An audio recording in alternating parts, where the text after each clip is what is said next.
रायगडमध्ये उद्या मतदान पार पडते। दरम्यान म्हसाळा केंद्रावर प्रशासकीय यंत्रणांची गर्दी पाहायला मिळते। त्यामुळे एकूण 351 मतदान केंद्रांवर टीम तैनात करण्यात आल्या आहेत। दरम्यान इथं तयारी कशा पद्धतीने सुरू आहे आपण जाणून घेऊया आमच्या प्रतिनिधीकडून।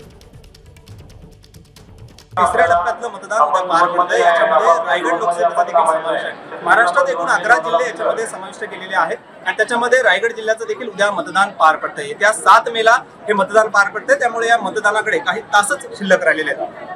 आज आपण जर या रायगड लोकसभेचा आढावा घेतला तर श्रीवर्धन तालुक्यातील या म्हसाळा केंद्रामध्ये ही संपूर्ण तयारी सुरू आहे। याच्यामध्ये एकूण 52 झोन उभारलेले आहेत आणि याच्यामध्ये संपूर्ण प्रशासकीय टीम ही आता मतदान केंद्रावर जाणारे जे साहित्य आहेत ते घेऊन जाण्यासाठी आता सज्ज आहेत।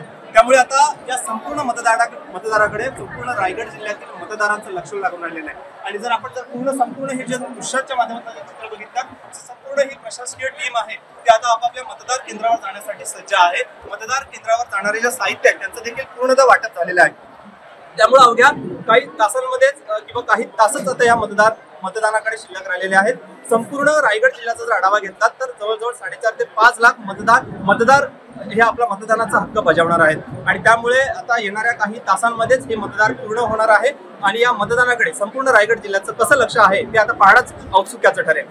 गणेश मापळकर, एबीपी माझा, रायगड। एबीपी माझा, उघडा डोळे बघा नीट।